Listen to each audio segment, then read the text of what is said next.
अच्छा बता, तुझे कैसा वर पसंद है? वैज्ञानिक या कलाकार हो या कोई बहुत बड़ा वीर हो। पंडित हरि स्वामी जी, क्या आपकी 3 लड़कियां हैं जो 3 बारातें आ रही हैं? और तभी एक चौथा भी था, वो राक्षस जो कई दिनों से सोम प्रभा पर आंख लगाए था और अवसर की प्रतीक्षा में था कि कब मौका लगे और वो कब सोम प्रभा को ले उड़े। मारो तीर, उसकी नाभि में तीर मारो। सोम प्रभा की दृष्टि से सोचकर बता कि उसने वरमाला किसके गले में डाली। विक्रम और बेताल, विक्रम और बेताल।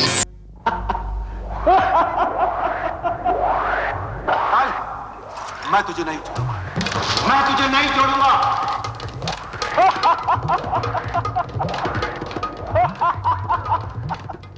विक्रम, भाग जा, मेरा पीछा छोड़ दे। मैं तेरे बस में आने वाला नहीं हूँ। जिसने तुझे मेरे पीछे लगाया है वो महाधूर्त है।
राजा विक्रम, वीर विक्रमादित्य, दुखियों का सहायक, तू मुझे उस धूर्त योगी की आज्ञा मानकर उसके पास पहुंचा कर ही रहेगा।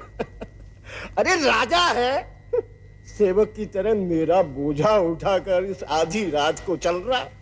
चल, तेरा मन बहलाने के लिए मैं तुझे एक घटना सुनाता। ये कथा तेरे उज्जैन नगरी की है, मगर तू उस वक्त राजा नहीं था। है पूरे राज्य के ऊपर राक्षसों का जोर चल रहा था, तबाही मचा रहे थे और प्रजा भयभीत रहती थी। ये उन्हीं दिनों की घटना है जो राजा के विश्वसनीय दूत और राज दरबारी हरि स्वामी के यहाँ घटी।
देखिए ना पिताजी, जब भी मैं पढ़ाई करने बैठता हूँ ये सोम प्रभा नृत्य करना आरंभ कर देती है। मेरा ध्यान बढ़ जाता है। मैं क्या इसलिए नाचती हूँ कि तुम आज पढ़ने बैठे हो? और नहीं तो क्या। जिस तरह सोम प्रभा पूरी तरह मन लगाकर अपना नृत्य सीखती है, उसी तरह तुम भी पूरा मन लगाकर अपना पुस्तक पढ़ा करो, ध्यान नहीं बटेगा। और कितनी कलाएं सीखोगी सोम प्रभा तुम? चित्र बनाने लगे, संगीत सीखा, नृत्य करने लगी, और कितनी कलाएं रहेगी तुम्हें सीखने के लिए। रोटी बनाने की कला। जब भी ये रोटियां बनाती है ना, इसकी बनाई सारी रोटियां कच्ची रह जाती हैं। ये झूठ बोलता है पिताजी। तुझे क्या समझ, कच्ची क्या पक्की क्या, तुझे जो मिल जाती है वही डकोस लेता है।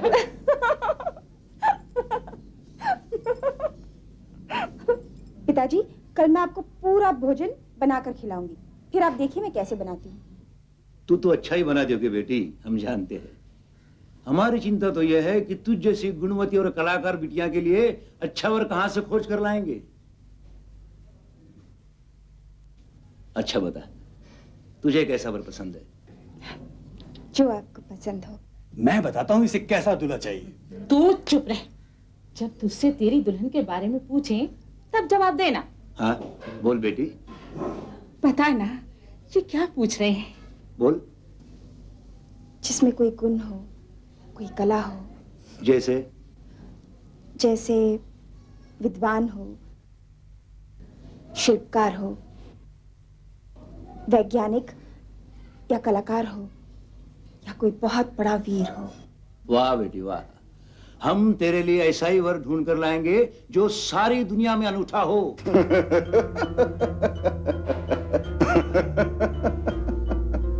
मैं हूं वो अनूठा, दुनिया में मेरी बरोबरी का कोई नहीं। सोम प्रभा को मैं ले जाऊंगा, मैं।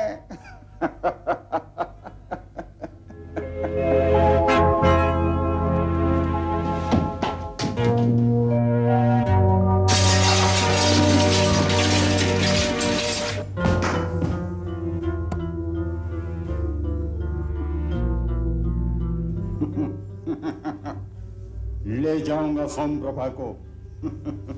देखते रहना। इस राक्षस ने सारे नगर में उत्पात मचा रखा है, पता नहीं इसे शेर का सवा शेर कब मिलेगा। इस घटना के कुछ ही दिनों बाद हरि स्वामी को राजा की कुछ भेंट और पत्र लेकर पड़ोसी राज्य के राजा से मिलने जाना पड़ा। हरि स्वामी राजा का राजदूत था और उसे प्राय ऐसे कर्तव्य निभाने आसपास के राज्यों में जाना पड़ता था। तभी एक और घटना हुई।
क्या नाम है तुम्हारा?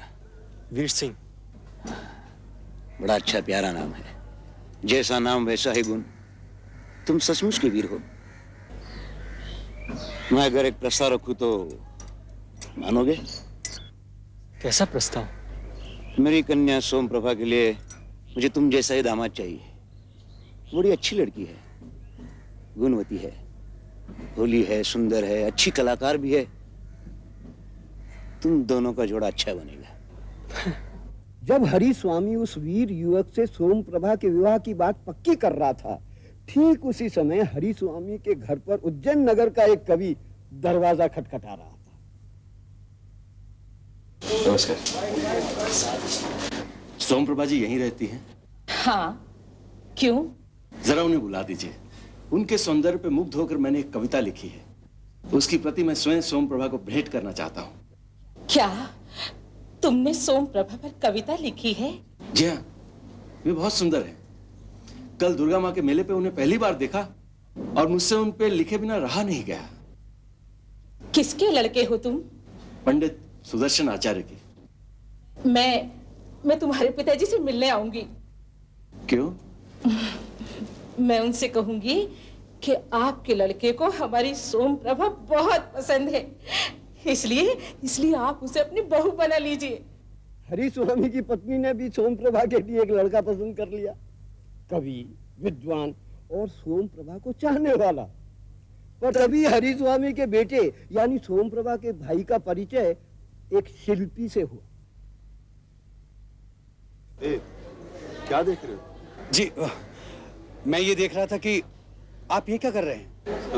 मैं अंदर आओ। मैं आ जाओ। आओ, शाबाश शाबाश, आ जाओ जी। अभी पकड़ो इसे।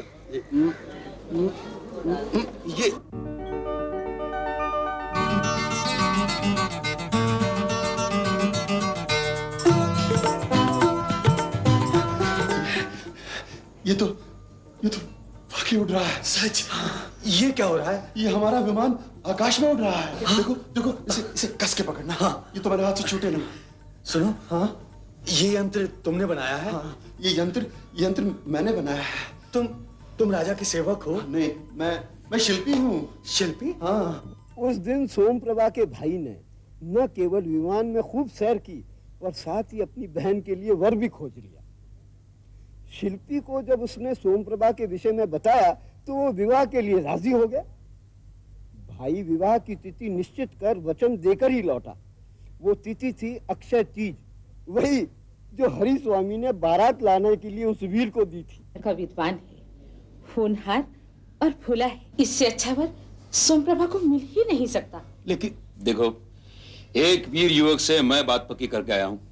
एक से तुमने रिश्ता तय कर दिया है और एक से इसने। होगा क्या? होगा वही जो मैं चाहती हूँ। चाहे आप कुछ भी कह लीजिए पिताजी, लेकिन ये विवाह तो शिल्पी के साथ ही होगा, क्योंकि इससे अच्छा लड़का उसको नहीं मिल सकता। वीर सिंह से अच्छा लड़का हो ही नहीं सकता। नहीं, मैं कहती हूँ कवि से अच्छा लड़का हो ही नहीं सकता। कोई अपने दिए वचन से हटने को तैयार नहीं था। अक्षय तीज का दिन निकट आता जा रहा था। वे कोई निर्णय नहीं ले पा रहे थे। विवाह की तैयारियां आरंभ हो गईं, पर दूल्हा कौन होगा सोम प्रभा का कोई नहीं जानता था। सब भगवान के भरोसे बैठे थे।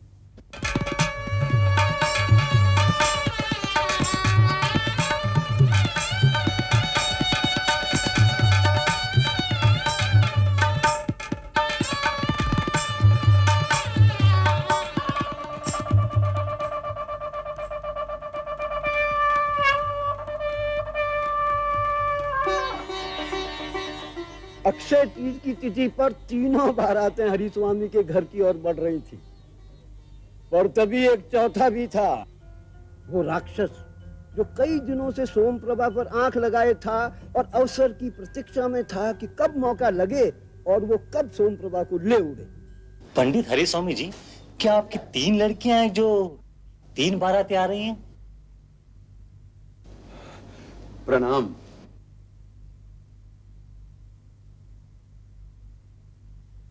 सोम प्रभा से विवाह मैं करूंगा।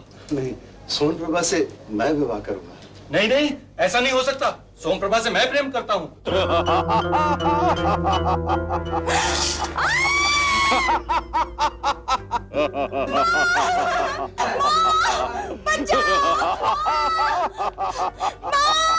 बचाओ!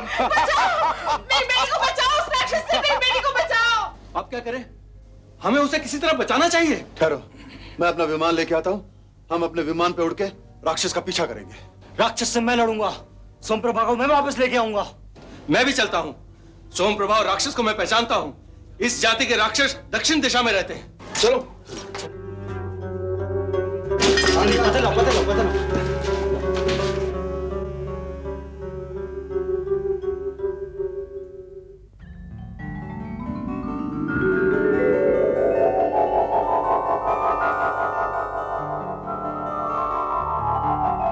विमान को दक्षिण की दिशा में ले चलो। ठीक है।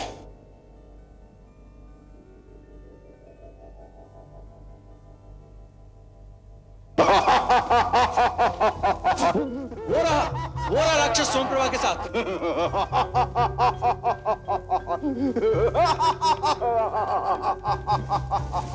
नीचे लो, नीचे लो। बचाओ, कोई बचाओ।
उसे तीर मारो उसे। उसका सर्वनाश कर दो।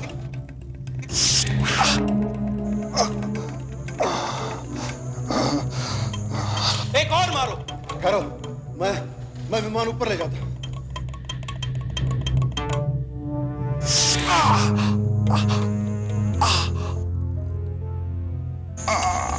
मारो तीर। उसकी नाभि में तीर मारो।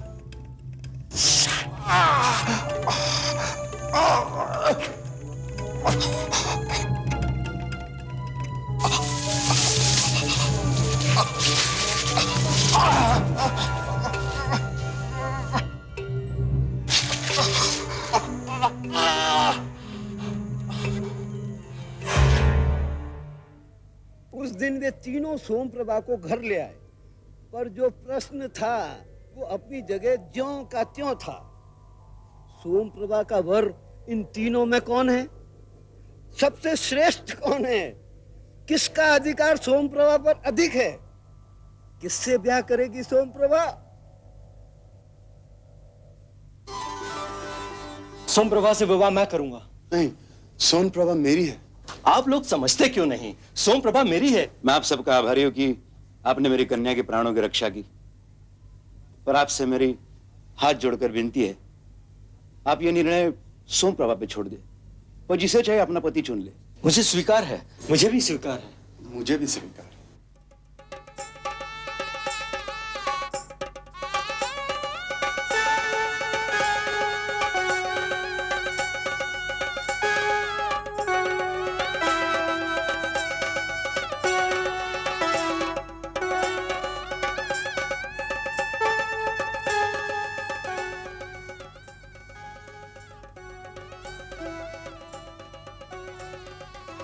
और विक्रम, सोमप्रभा ने आगे बढ़कर उन तीन युवकों में से एक के गले में वरमाला डाल दी।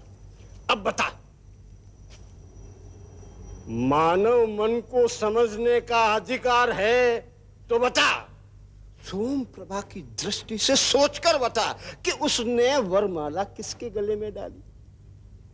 वो कौन सौभाग्यशाली था जो सोमप्रभा का पति बना? उस सुंदरी ने किसको अपना वर माना? वीर सिंह को। वो वीर जो राक्षस से लड़ा और सोमप्रभा को बचा कर लाया। सोमप्रभा ने वरमाला वीर सिंह के ही गले में डाली। क्या? अरे उस कवि के गले में क्यों नहीं डाली जो उसके ऊपर गीत लिखता था और उसके रूप का पारखी था? और उस शिल्पी के गले में क्यों नहीं डाली जो उसे उड़न खटोले में बिठाकर आसमान की सैर कराता? नहीं बेताल, प्रेम करना, रूप की प्रशंसा करना ठीक है, केवल कवि ही नहीं सभी करते हैं। अच्छे रथ, या अच्छा विमान में बैठकर प्रेमिका तक पहुंच जाना भी कोई बड़ी बात नहीं। सोम प्रभा ने वरमाला वीर सिंह के गले में इसलिए डाली क्योंकि पति होने का अधिकार सिर्फ उसी को प्राप्त है जो अपनी पत्नी की रक्षा कर सकता हो, उसे हर विपदा से बचा सकता हो, जिसमें इतनी शक्ति हो। सोम प्रभा ने पति के रूप में वीर सिंह को ही चाहा, उसके गले में वरमाला डालकर। वाह, अरे वाकई तू बहुत बुद्धिमान। अरे इस बार भी तूने ठीक उत्तर दिया। अगर एक भूल कर गया ना, अरे भूल कर गया तो भुगत। मैं तो ये चला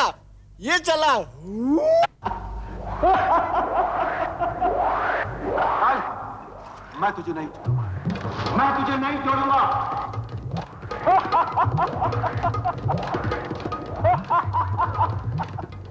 विक्रम, भाग जा, मेरा पीछा छोड़ दे।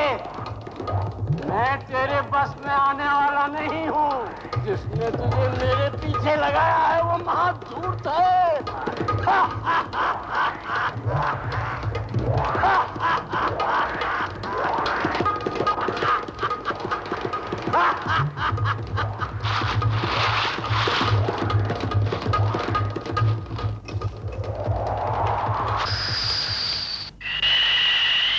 विक्रम बेटा, विक्रम बेटा।